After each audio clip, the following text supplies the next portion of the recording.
in that SKC game last night, I think a lot of those goals came in, 4 versus 3 or even 5 versus 3 situations, where they were just kind of steaming down the field. So I wouldn't worry too much about the center backs based on the showing in the one match. Yeah, I think you guys will have a lot better time. I think it's a bad way to compare the USMT to what happened in CCL last night. And the reason being is you're going to have a lot more depth with your US team, right? You're going to have players that are better skilled than your average MLS team. I mean, if an MLS team was the USMNT, then they would probably take the cup, Like, they would be one of the powerhouses for sure. And just if you look at it from a financial perspective, what the players are being paid on an MLS team versus your guys' national team, there's a difference, right? So when you have a left back or right back with those center backs that are helping out who have more experience and more skill on the ball, I think it changes things dramatically, as whereas using the crutches of the two CBs, right? Or just Michael Bradley sitting in the midfield. Yeah, there you go. I mean, that's true, but at the same time, I mean, Klinsmann keeps talking about how he wants the U.S. players to challenge themselves against superior opposition. Mexican teams are the superior opposition, and when Beasler and Gonzalez, I mean, even if it's not completely their fault, when their back lines don't have a good showing against that exact competition that Klinsmann's talking about, there might be at least a little bit of a pause. At least maybe he gives them a call and is like, what's going on here? And maybe that's the extent to it. But it's still something I feel like should be considered. The question, I think, is how are the individual performances? I think Klinsmann is smart enough to see the team versus, an individual player. I mean, even someone at his stature would just be able to look through the highlights and see, okay, well, this is going on, I can pick it out, and he'll see that, okay, if you had this certain teammate, and it's not that black and white, of course, but I mean, I think he has enough of a soccer mind to see, this is a team effort versus an individual effort. I also think, while we're on the subject of the CCL, I think that the MLS fans, and I think we saw it with some of the Mexican coaches as well, I think we're putting too much stock in each individual result. When we beat those teams at home, we're on par, and when we lose to those teams on the road, it's clear that Mexico has always been superior. I think that some agreement that the teams can be competitive with each other without making any grand statements on the on who's better than who based on this one match. Yeah, real talk, Chris. That's right. Looks like we just had Josh join us. Welcome, Josh. Hey. No. We cannot hear Everybody's going to think I'm Josh now. I'm not Josh. Josh, you just keep on talking, and then once we hear you, we will introduce you.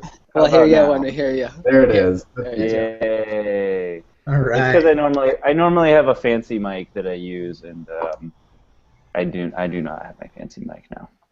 All right, we were just wrapping up our talk about how the American League is always better than the Mexican League, and how the Mexican League is always better than the American League. So I think. But is the Mexican League better than the National League? Oh wait, no, is that not what we're talking about? Baseball, right? We talk about baseball on this pod. Speaking of other sports, I'm definitely not watching a game in overtime right now. Yeah. It's overtime. So we were talking about quality in the U.S. men's national team. So let's use that as a segue. I think apparently the forward fairy has been visiting the U.S. team a lot this year, and we are seeing a lot of competition for those spots up front. Whereas we're kind of not seeing the competition for the back line that we wish we would see.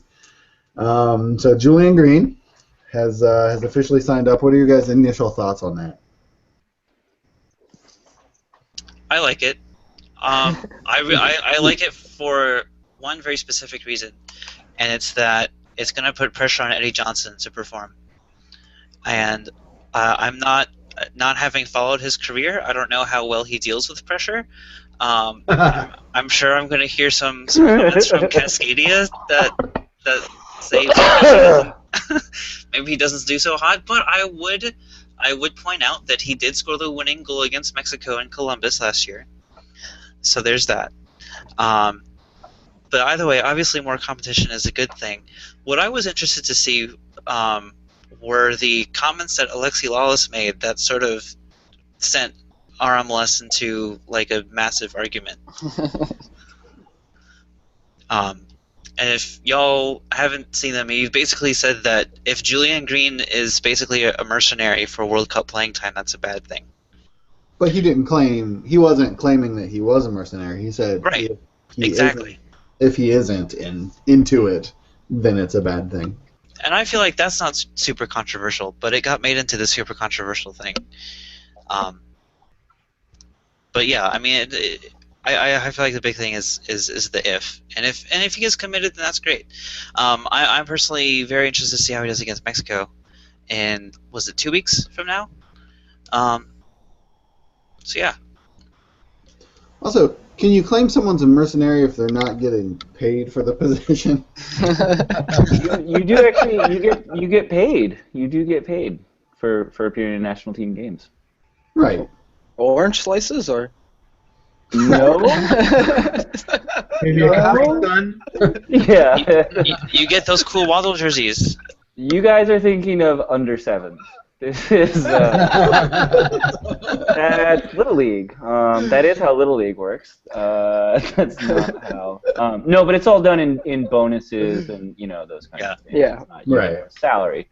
I'm really curious to see what a true pacey winger does to Klinsmann's plans, because that's it's something that we have a couple of people who are good on the wings, but traditionally American players have not been really amazing at sprinting and controlling the ball at the same time, and that's Not our something. thing, no. That is not our thing. That is an important thing in the higher levels of the game, and it's something that from the tiny little bits of Julian Green that I've seen, that he seems to do fairly well. So, I mean, get him on the plane or not, maybe he's somebody good to throw in there in a late game against a tired right or left back. But I don't know. It's a nice addition to have on, and there's already so many German players on the team. It's such an odd thing, to have so many German players, and you're like, oh, what's another one? You're like, I don't. Does it change the complexion of the team that much? Does it alter the? I mean, is it some kind of dramatic decision on his part, or is there in some way that this is going to dramatically alter the character of the team? Like, it's already kind of a hybrid animal to begin with, which is frankly befitting Of the America. United States. Yeah. So I mean, it's it's not as though we got any claims to purity or anything. So I don't know. Okay, so 2 questions. A, should Julian Green be on the World Cup squad, even if maybe he's in only like the top 26, not the top 23? And B, if so, who does he supplant?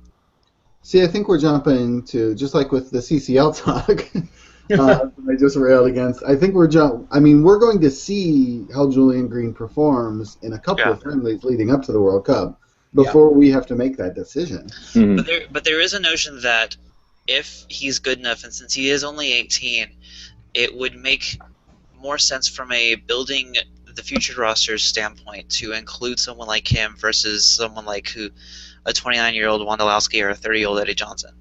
Would you make the same argument then for Yedlin over Brad Evans? So I don't think so, because I think there are things that Brad Evans can definitely do that Yedlin cannot. I think a Seattle fan makes that argument.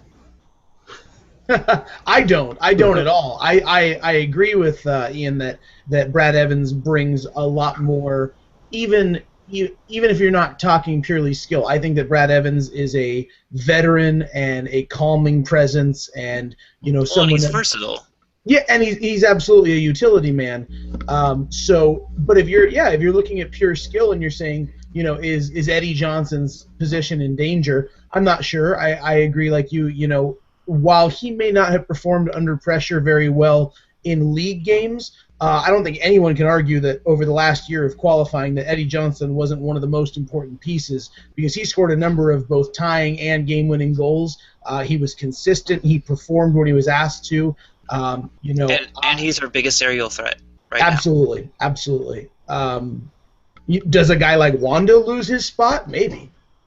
I mean, when you're comparing, Wando's age to others, I think you also have to look with Wando. I think he's really good at what he does, which is finishing. He's a good finisher, but are his skills going to stand up against that world-class competition?